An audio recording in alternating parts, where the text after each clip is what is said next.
Alleluia, Alleluia, Alleluia, Alleluia. Si Kristo'y muling nabuhay, resurrexit sicut dixit. Alleluia, Alleluia, Alleluia, Alleluia. Si Kristo'y muling nabuhay, Alleluia.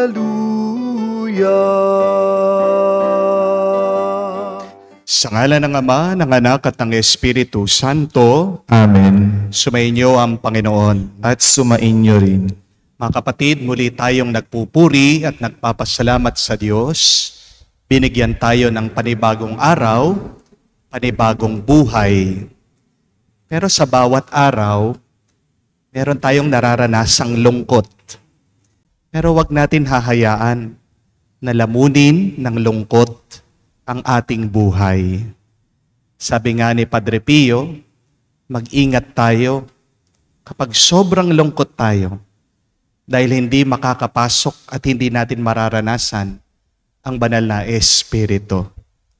Pero ang mabuting balita na sa gitna ng ating lungkot, magpapakita pa rin, magpaparamdam, at tumatawag pa rin ang Diyos sa atin. Siyang nagbibigay ng panibagong lakas. Siyang nagbibigay ng panibagong gana. Ang Diyos ang nagbibigay sa atin ng tuwa at kapayapaan. Sa mga pagkakataon na kung saan hinayaan natin na tayo'y manghina dahil sa ating mga lungkot, dahil sa ating mga pag-aalala, dahil sa ating pagbabalik-balik na iniisip ang mga masasakit na kahapon. Hilingin natin muli ang awat, pagpapatawad ng Diyos para tayo ay makita na kahit nakakaunti, karapat dapat makatanggap sa mga banal na misteryo. Inaamin ko sa makapangyarihang Diyos at sa inyo mga kapatid na lubha akong nagkasala sa isip, sa salita, sa gawa at sa aking pagkukulang. Kaya isinasamo ko sa mahal na Birheng Maria, sa lahat ng mga anghel at mga banal, at sa inyo, mga kapatid, na ako'y ipanalangin sa Panginoong ating Diyos. Kaawaan tayo ng makapangyarihang Diyos, patawarin tayo sa ating mga kasalanan, at patnubayan tayo sa buhay na walang hanggan. Amen. Panginoon, kaawaan mo kami. Panginoon, kaawaan mo kami. Kristo, kaawaan mo kami. Kristo, kaawaan mo kami. Panginoon, kaawaan mo kami. Panginoon, kaawaan mo kami. Gloria in excelsis Deo.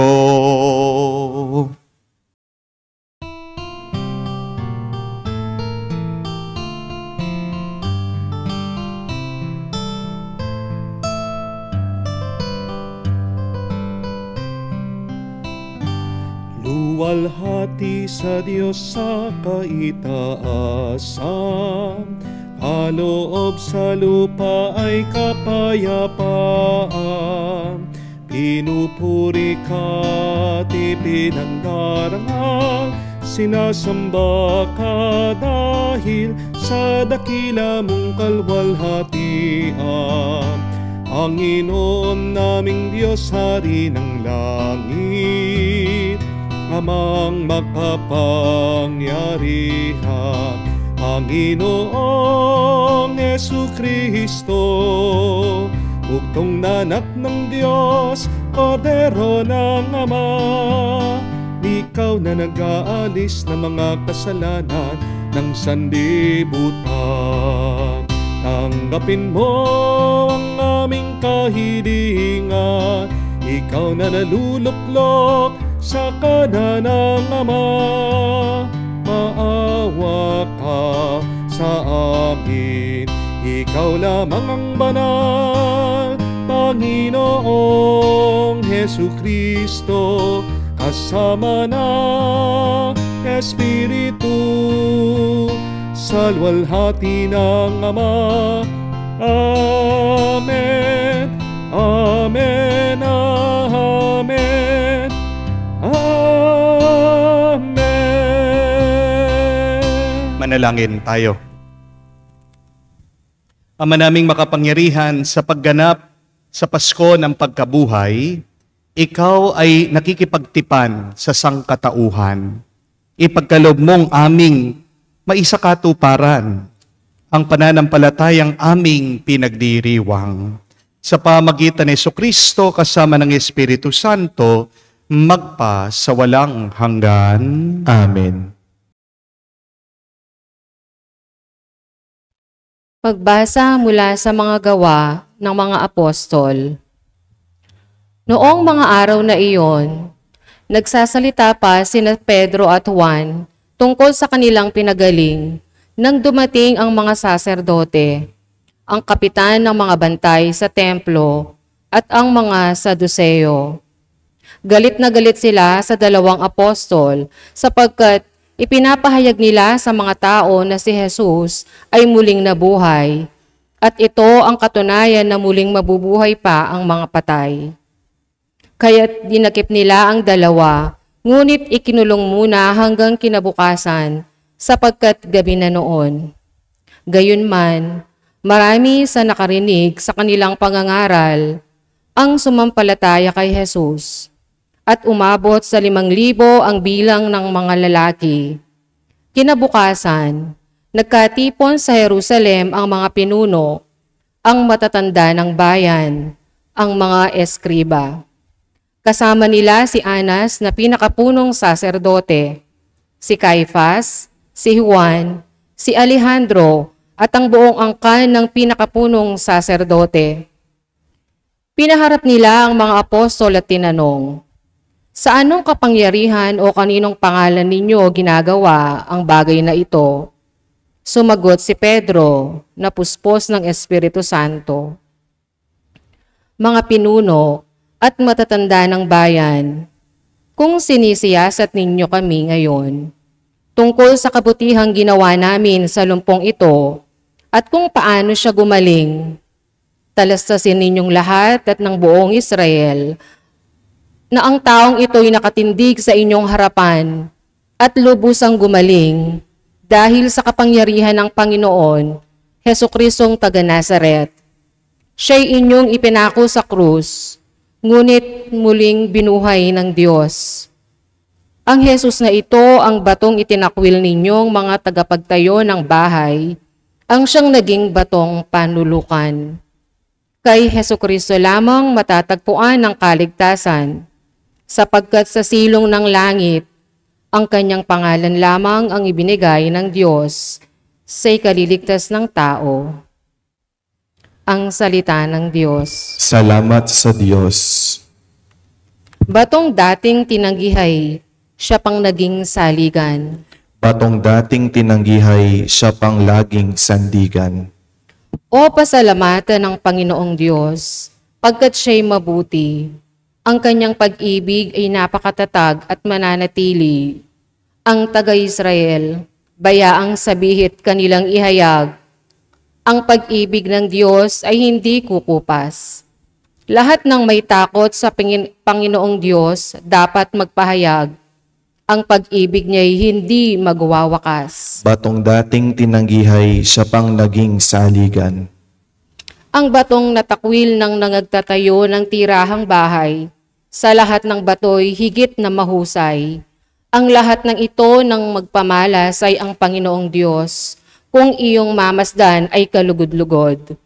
Ang kahanga-hanga ang araw na itong ang Diyos ang nagbigay, tayo ay magalak, ating ipagdiwang. Batong dating tinanggihay, siya pang naging saligan. Tubusin mo, poon, kami ay iligtas, ang pagtagumpayin sa layunit hangad. Ang pumaparito sa ngalan ng poon ay pagpapalain. Magmula sa templo, mga pagpapalay kanyang tatanggapin. Ang poon, ang Diyos. Batong dating tinanggihay, siya pang naging saligan. Tayo po ay magsitayo.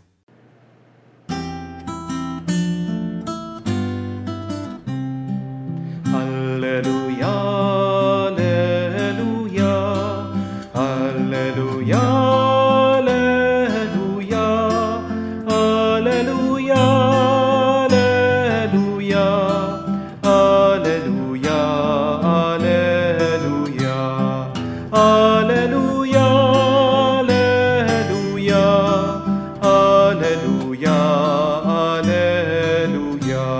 Araw ngayong gawa ng Diyos, magdiwang tayo ng lubos, purihin ang manunubos.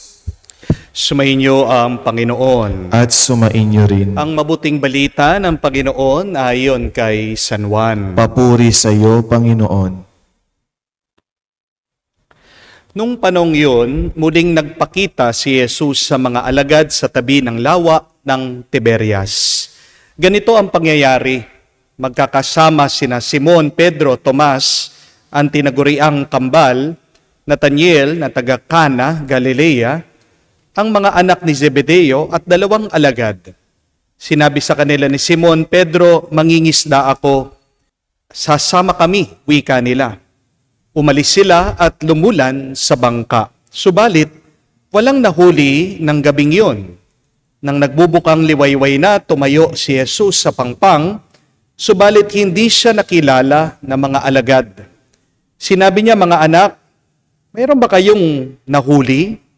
Wala po, tugon nila. Ihulog niyo ang lambat sa gawiang kanan ng bangka at makakahuli kayo, sabi ni Jesus. Inihulog nga nila ang lambat at hindi na nila ito mahila sa dami ng huli. Sinabi kay Pedro ng alagad na minamahal ni Jesus, ang Panginoon iyon. Nang marinig ito ni Simon Pedro, siya'y nagsuot ng damit sapagkat hubad siya at tumalon sa tubig. Ang kasama niyang mga alagad ay sumapit sa pangpang, sakay ng munting bangka, hila-hila ang lambat na puno ng isda. Hindi sila gaanong kalayuan sa pangpang, mga 90 metro lamang.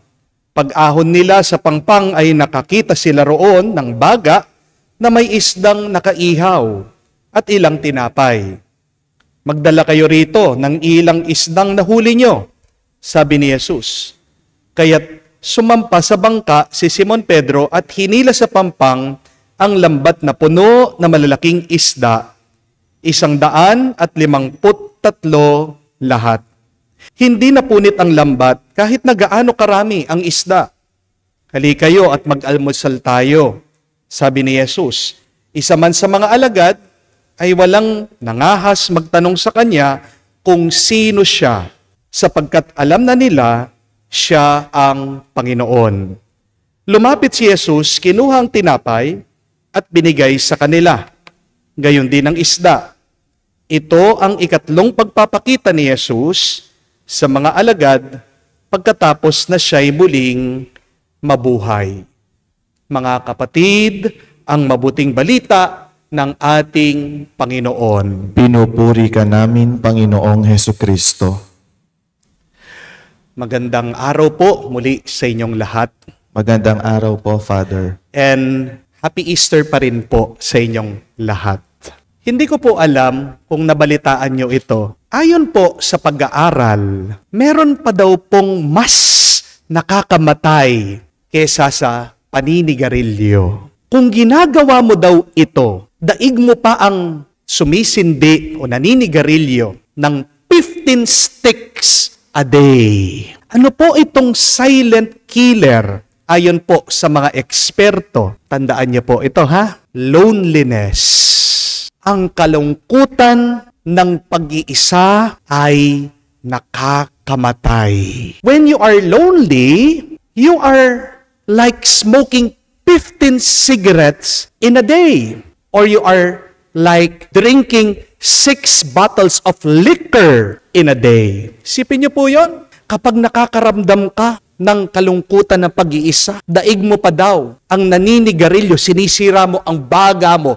Daig mo pa daw ang umiinom ng alak, sinisira mo ang atay mo. At sabi pa po ng mga doktor, yung mga palaging nag-iisa, mas madaling namamatay kesa sa mga taong marunong makisama. Ayan, mag-ingat po kayo ha. kapag kayo ay loner, kapag kayo po ay palaging nagkukulong sa kwarto, nakakaiksi daw po ng buhay yan. At ang nakakatawa po sa ating lipunan o kahit na po sa ating gobyerno, masyadong marami pong advertisement, marami po tayong mga babala tungkol po sa epekto ng paninigarilyo. Di po ba? Nakikita nyo yan doon sa pakete ng sigarilyo. Smoking kills.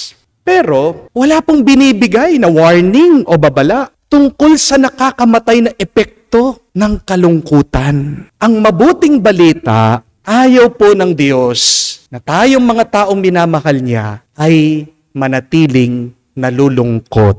Kung matatandaan niyo po sa Genesis, pagkatapos daw po ginawa ng Diyos ang langit, ang lupa, ang bundok, mga halaman, ang hayop, sabi niya, gumawa tayo ng tao na sa muka at wangis natin. Nag-uumapaw po ang pagmamahal ng Diyos. At hindi po gusto ng Diyos na manatili lang yung pagmamahal na yon sa Kanya. Dahil sa pagmamahal na ito, gusto ng Diyos na meron siyang mapagbigyan. God opposes loneliness because God is love.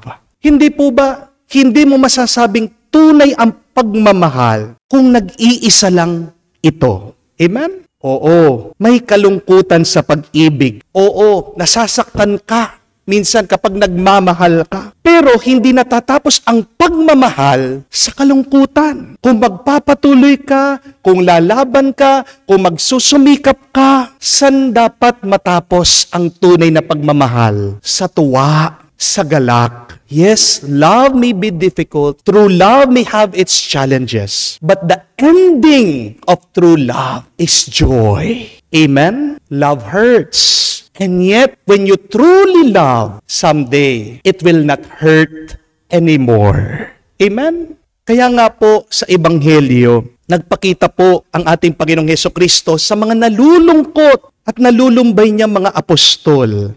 Habang sila po ay nangingisda, inalis ni Kristo ang kanilang pagkalumbay, ang kanilang kalungkutan sa pamamagitan ng kanyang pagpapakita. Napakagandang paalaala po nito, hindi po ba? Sa atin po lahat, mga kapatid, ang muka ng pag-iisa at ng kalungkutan ay madalas nakatago. Sila San Pedro at yung po mga ibang alagad niya, mga apostol, dahil po sa lungkot nila, naisipan nilang magtrabaho. Gusto po nilang bumalik doon sa dati nilang buhay. Para lang hindi nila maramdaman yung sakit, yung bigat ng kanilang mga kalooban. Dahil sila'y nangungulila. Pero hindi dahil nagtatrabaho sila, hindi po ito naging dahilan para mawala yung kanilang lungkot. Tingnan niyo po, work will never drive away your loneliness. Being busy sometimes will not give you peace and joy. Only by having a true relationship with God, it is there that you will experience true peace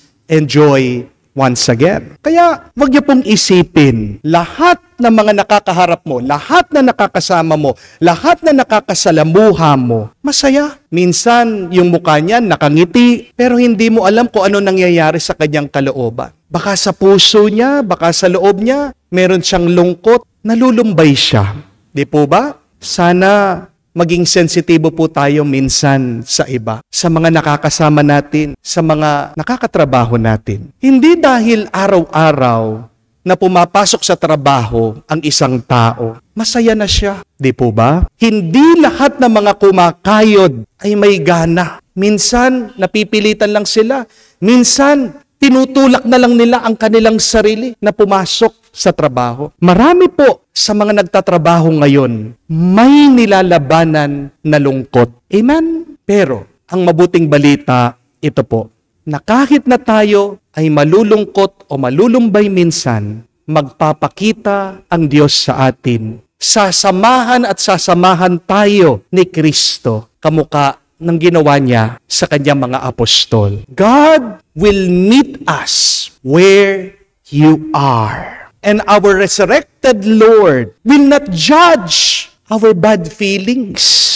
Hindi po tayo huhusgahan ng Diyos sa sama ng ating nararamdaman.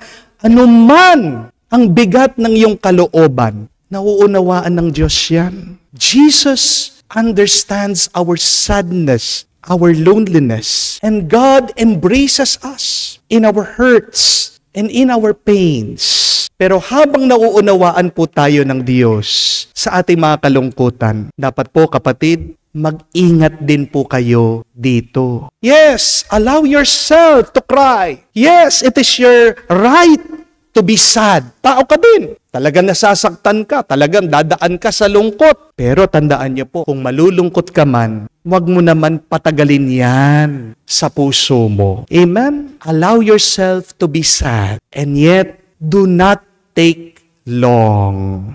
Because though loneliness is not a sin, it can create conditions that makes it easier for us to sin. Tandaan niyo po yan. Hindi po kasalanan ng kalungkutan. Pero kapag nalulungkot ka, madalas yan yung nagiging daan o nagiging pintuan para magkasala ka. Kapag nalulungkot ang tao, nagiging mahina siya sa tukso ng demonyo. Kaya nga, kung magpapadala ang tao sa kanyang kalungkutan, mahuhulog at mahuhulog siya sa kasalanan. Understand that many of our sins starts with our loneliness. Examples, when you are lonely with food, you become gluttonous. Di nyo po napansin? Takaw-takaw mo, hindi ka tumitigil sa pagkain kapag mag-isa ka lang na kumakain. Ganyan po talaga, di ba? Kapag nalulungkot ka, kapag depressed ka, para lang maibsan yung iyong nararamdaman, mauubos mo yung isang timbang ice cream, di ba? Kaya nga meron mga iba na-addict sa pag-iinom. Kasi mag-isa lang sila. Ayaw nilang nalulungkot. Ang kanilang kaibigan, si San Miguel Beer. Hindi po ba? No.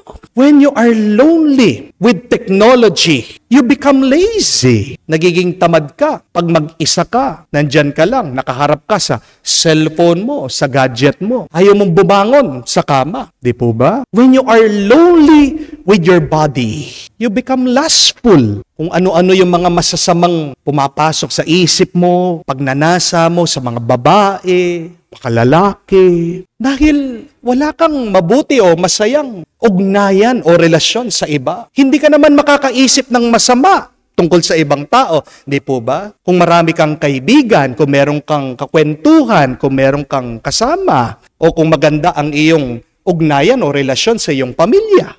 When you are lonely without friends, you become bitter. You become resentful. Nagiging napakasungit mo kapag wala kang kaibigan, kapag wala kang katuwang sa buhay. Di po ba? Kaya yung mga ibang matatanda po, senior, pagpasensyahan nyo na po. Kasi di ba yung mga kabarkada nila, isa-isa, nililibing na. Ikaw kaya yung mabuhay na walang kumakausap sa iyo. Magiging masungit ka din, magbibwisit ka din araw-araw. Di po ba? When you are lonely with money, you become greedy. You become uncompassionate. Pagpasensyahan nyo na po yung mga ganid. Yung talaga mga matatakaw sa pera, ang dahilan lang, hindi sila masaya. Kaya matakaw sa pera yan kasi akala nila yung pera, yung kayamanan, yun yung magpapasaya sa kanila. Pero di ba kapag marami kang kaibigan, kapag mahal mong pamilya mo, imbis na ikaw ay kumamkam, kumuha ng pera, magiging mapagbigay ka. Di po ba? When you are lonely without money, ayan, you become desperate, you become addicted. Hindi niyo po napansin kapag wala kang pera, wala ka sa tamang pag-iisip. Kaya nga yung mga iba, nakakapag-hold up, nagnanakaw, nagda-drugs. Kasi malungkot lang sila. Malungkot na sila, wala pa silang pera, kaya nawawalan sila ng pag-asa. Yan ang dahilan bakit nakakagawa sila ng masama, nagkakasala sila. When you are lonely without love, you become lost. You become suicidal. Isa pong napakasakit na karanasan yan. Yung nag-iisa ka, yung wala kang nararamdaman, na may nagmamahal sa'yo, na may tumatanggap sa'yo, na may umuunawa sa'yo. Kaya ano po yung naiisip na solusyon ng ibang tao para hindi na maramdaman itong sakit sa loob nila? Nagpapakamatay na lang. Yan po yung kanilang pagtakas. sa sakit ng kalungkutan. Kapatid, mag-ingat po kayo kapag nag-iisa kayo, kapag nalulungkot kayo. Dahil maghahanap ka ng bagay para magpuno sa ninanais ng puso mo. Pero tandaan niyo po, kahit na kailan, hindi mapupuno ng bagay ang hinahanap ng puso mo. Dahil isa lang ang palaging inaasam, hinahanap at gusto ng puso ng tao. Kailangan natin maunawaan ito, ang Diyos. Dahil ang Diyos ang gumawa sa puso na yan. Amen? Yes, there will be moments that we will be lonely. But remember, you may be lonely but never alone. We are never alone. Hindi tayo palaging mag-isa. Nandyan ang Espiritu ng Diyos. Kasama natin ang muling nabuhay na si Kristo. Kaya magdasal po tayo sa banal na misang ito. Buksan sana ng Diyos ang ating mga isip, ating tenga, ang ating mata, ang ating puso. Makita natin na ang Diyos ay gumagabay, ang Diyos na nagpapalakas sa atin. Mag-ingat kayo kapatid, nakakasakit ang kalungkutan, nakakamatay ang kalungkutan. Pero ang Diyos na muling nabuhay, siyang nagbibigay sa atin ng panibagong buhay, lakas at tuwa. Lumapit ka sa Kanya, manatili ka sa Kanya para pagkalooban ka niya ng panibagong gana. Amen. Nananatili sa piling ng Panginoong Hesukristo upang patnubayan ang gawain ng Kanyang simbahan, upang samahan tayo sa pagharap sa lahat ng mga paghihirap at pagsubok. Tumawag tayo sa Kanya na may ganap na tiwala at sabihin, Panginoon, dinggin mo kami. Panginoon, dinggin mo kami. Ang buong simbahan naway pagparibaguhin ng biyaya ng Pasko ng muling pagkabuhay. Manalangin tayo sa Panginoon. Panginoon, dinggin mo kami. Sa lahat ng tao sa mundo, naway maibigay ang kapayapaang ibinigay ng Panginoong muling nabuhay sa Kanyang mga apostol. Manalangin tayo sa Panginoon. Panginoon, dinggin mo kami. Ang mga nangangailangan, naway tulungan natin at bigyan sila ng makapapawi ng pagkagutom ng kanilang katawan at kaluluwa. Manalangin tayo sa Panginoon. Panginoon, dinggin mo kami. Sa katahimikan po ng ating puso, banggitin din natin sa Diyos ang ating mga personal na pangangailangan.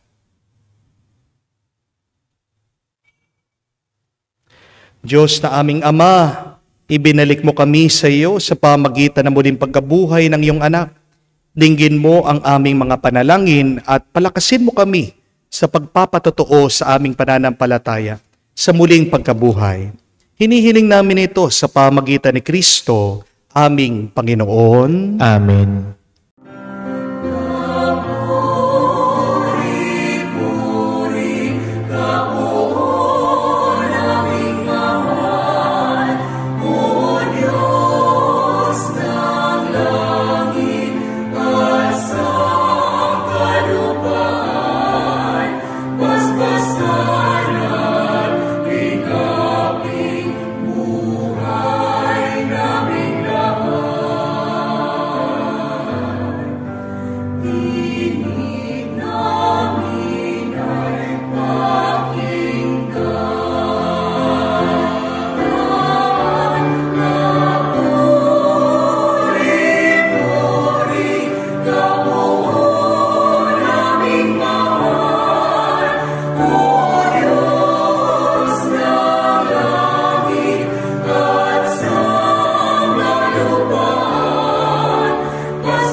Manalangin kayo mga kapatid, para ang ating mga paghahain ay kalugdan ng Diyos sa mga makapangyarihan. Tanggapin nawa ng Panginoon itong paghahain sa inyong mga kamay. sa kapurihan niya at karangalan, sa ating kapakinabangan at sa buong sambayanan niyang banal. Ama naming mapagmahal, lubusin mo ang ginaganap na pagpapalitan na mga kaloob mo at na mga alay, upang ang aming mga kinahihiligang bagay ay mapalitan ng pagnanais sa iyong mga bigay. Sa pamagitan ni Jesucristo kasama ng Espiritu Santo, magpa sa walang hanggan. Amen. Sumainyo ang Panginoon. At sumainyo rin. Itaas sa Diyos yung mga puso at diwa. Itinaas na namin sa Panginoon. Pasalamatan natin ang Panginoong ating Diyos. Marapat na siya ay pasalamatan. Ama namin makapangyarihan, tunay nga marapat ikaw ang aming pasalamatan. Ngayon pinagdiriwang ang paghahain ng Mesiyas, ang maamong tupa na tumubos sa aming lahat. Sa paghahain ng sariling buhay at sa pagkabuhay ng anak mong mahal, nabuksang ganap ang iyong tahanan at kami pinaghaharian mong naging kasambahay. Sa pagkamatay niya sa krus, nalupig ang kamatayan. Sa kanyang pagkabuhay, naging buhay siya ng tanan. Na isa na mga anghel, nagsisiawit ng papuri sa iyo nang walang humpay sa kalangitan. Kami nagbubunyi sa iyong kadakilaan.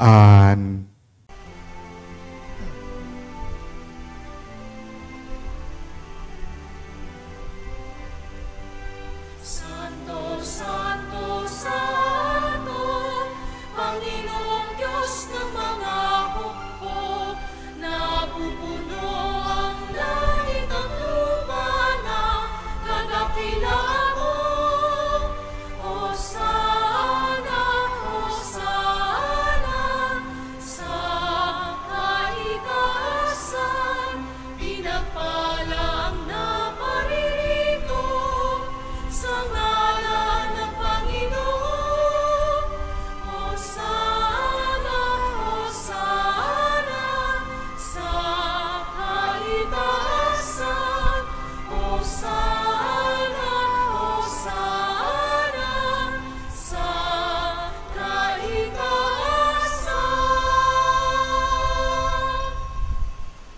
Ama naming banal, ikaw ang bukalan tanang kabanalan. Kaya't sa pamagitan ng iyong Espiritu, gawin mong banal ang mga kaloob na ito upang para sa amin maging katawan at dugo ng aming Panginoong Hesu Kristo. Bago niya pinagtiis ang kusang loob na maging handog, hinawakan niya tinapay, pinasalamatan kanya. Pinaghati-hati niya iyon, inabot sa kanya malagad at sinabi, tanggapin ninyong lahat ito at kanin. Ito ang aking katawan na ihahandog para sa inyo.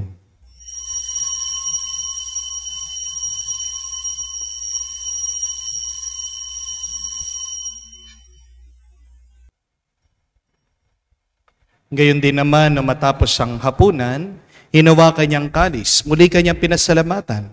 Inabot niya ang kalis sa kanya malagad at sinabi, tanggapin ninyong lahat ito at inumin. Ito ang kalis ng aking dugo, ng bago't walang hanggan tipan. Ang aking dugo na ibubuhos para sa inyo at para sa lahat. Sa pagpapatawad ng mga kasalanan, gawin ninyo ito sa pag-alaala sa akin.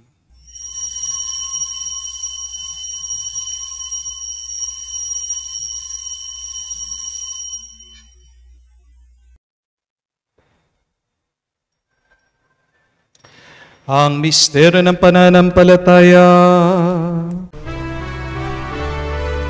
Aming ipinahayag na namatay ang iyong anak, nabuhay bilang Mesiyas at magbabalik sa wakas para mahayag sa lahat. Ama, ginagawa namin ngayon ang pag-alaala sa pagkamatay, muling pagkabuhay ng iyong anak. Kaya tinialay namin sa iyong tinapay nagbibigay buhay at ang kalis na nagkakaloob ng kaligtasan. Kami nagpapasalamat dahil kami yung minarapat na tumayo sa harap mo para maglingkod sa iyo. Sinasamo namin kami magsalo-salo sa katawan at dugo ni Kristo ay mabuklod sa pagkakaisa sa pamagitan ng Espiritu Santo. Ama, lingapin mong iyong simbahan, laganap sa buong daigdig. Puspusin mo kami sa pag-ibig. Kaisa ni Florentino, aming arsobispo, at ng Tanang Kaparian. Alalahanin mo rin ang aming Santo Papa Francesco na tinawag mo na mula sa daigdig na ito. Nung siya'y bininyagan, siya'y nakaisa ni Kristo sa pagkamatay. Ngayon siya'y pumanaw, naway makaisa siya ni Kristo sa pagkabuhay. Alalahanin mo rin ang aming mga kapatid na nahimlay, na may pag-asang sila'y muling mabubuhay. Gayon din naman lahat ng mga pumanaw. Kawan mo't sila't patuloyin sa iyong kaliwanagan. Kawan mo't pagindapatin kaming lahat na makasalo sa iyong buhay na walang wakas. Kaisa na mahal na Birhen Maria, Ina ng Diyos. Kaisa ni San Jose, ang kanyang maluwalhating esposo. Kaisa na mga apostol, lahat ng mga banal, na namuhay dito sa daigdig na kalugod-lugod sa iyo. May pagdiwang nawa namin ang pagpupuri sa ikararangal mo sa pamagitan ng iyong anak, aming Panginoong Heso Kristo. Sa pamamagitan ni Kristo, kasama niya at sa Kanya, ang lahat ng parangal at papuri ay sa iyo, Diyos Ama, makapangyarihan, kasama ng Espiritu Santo, magpasawalang hanggan. Amen, amen, amen. Sa nakakagaling na utos sa turo ni Jesus sa Panginoon natin na Diyos, ipahayag natin ang lakas loob.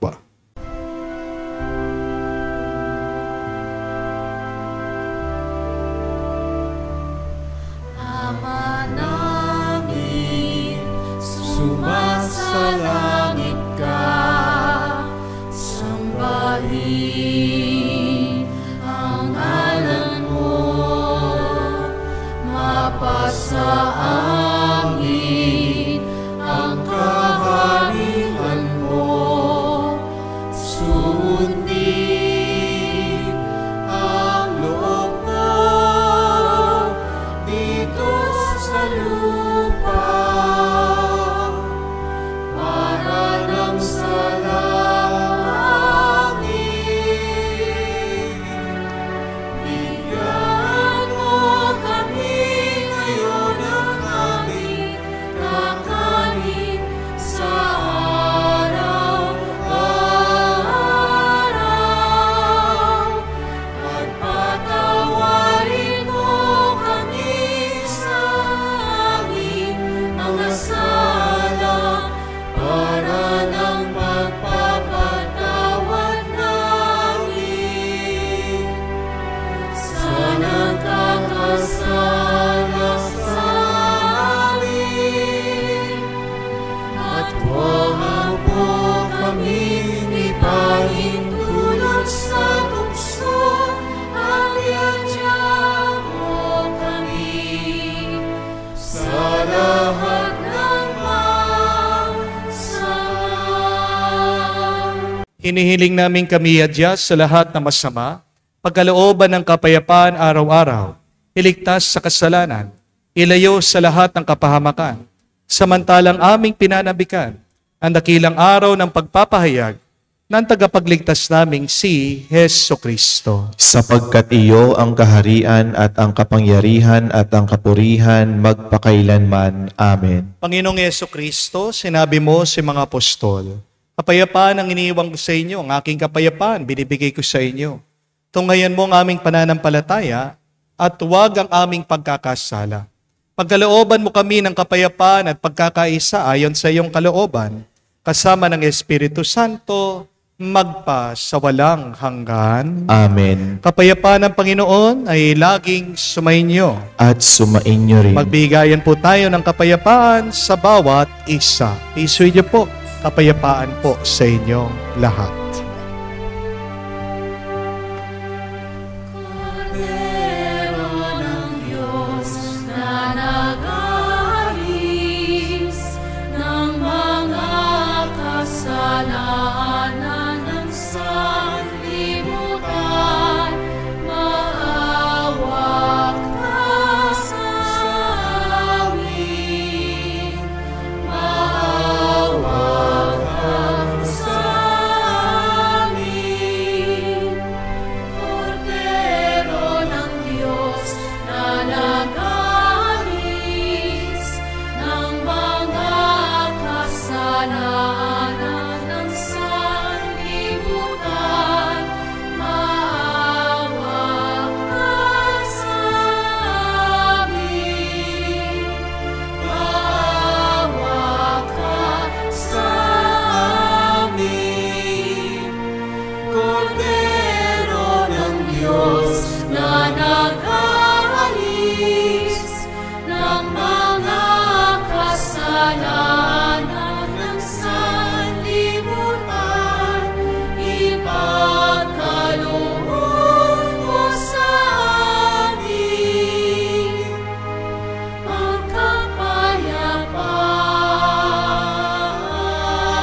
Mga kapatid, naririto ang ating Panginoong Yesukristo, ang Kordero ng Diyos. Siya nag-aalis sa mga kasalanan na sanlibutan. Mapalad tayong lumalapit sa piging ng Kordero. Panginoon, hindi ako karapat-dapat na magpatuloy sa iyo, ngunit sa isang salita mo lamang ay gagaling na ako.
Manalangin tayo. Ama naming mapagmahal, ipagpatuloy mo ang iyong matapat na pagsubaybay sa iyong mga dinudulutan ng kaligtasan upang ang mga pinagpasakit na sagipin ng iyong anak ay makinabang sa pagkabuhay niyang nagbibigay galak. Sa pamamagitan niya, kasama ng Espiritu Santo, magpa sa walang hanggan. Amen. Ang kalungkutan ay nakakapanghina. Though loneliness is natural, it is bad for our health. Nakakamatay po ang kalungkutan ng pag-iisa. Kaya nga, yung mga matatanda na iniiwan nila sa home for the aged, makikita nyo, paunti-unti, nawawala ng lakas, nawawala ng gana. Pero yung mga matatanda na kung saan merong mga nag-aalaga sa kanila, mahal na mahal sila, kahit na pagkatanda-tanda nila, kahit na may edad na sila, makikita mo, napakaliksi. God made us not to be lonely, but God made us to be in a relationship with Him and with one another.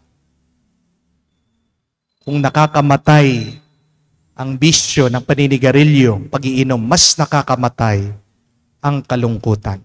Kabaliktaran ng kalungkutan na pag-iisa ay ang makahulugan na ugnayan o mga relasyon na puno ng pagmamahal. Kaya nga po, kapatid, seek to have meaningful and loving relationship with your family, with your co-workers, with your neighbors, most especially with God. Baka nakakalimutan na natin na dapat tayo ay may ugnayan sa Diyos at sa ating mga kapwa. Yan ang isang daan para muli umusbong ang panibagong lakas, tuwa sa atin. Kaya po para sa ating assignment, please bring somebody to church today. Please go to church with somebody. Sisimba ka, huwag ka lang mag-isa. Magsama ka naman. At kung kayo po ay nag-online mass, please bring somebody to celebrate the online mass with you. Huwag lang po kayo mag-isa na sumubaybay, makisalo sa banal na misa kahit na kayo ay nakalayo. Magtawag kayo ng iba. Dahil di po ba mas masarap na merong kasama. Amen? Mas nakakapagbigay ng tuwa at galak kapag may katuwang ka. Sumainyo ang Panginoon. At sumainyo rin. At kayo ay basbasan ng Diyos, makapangyarihan sa lahat, sa ngalan ng Ama, ng Anak, ng Espiritu Santo. Amen. Ang ating misa ay natapos na. Humayo kayo sa kapayapaan ni Kristo. Alleluia, alleluia. Aleluya, aleluya. Salamat sa Diyos.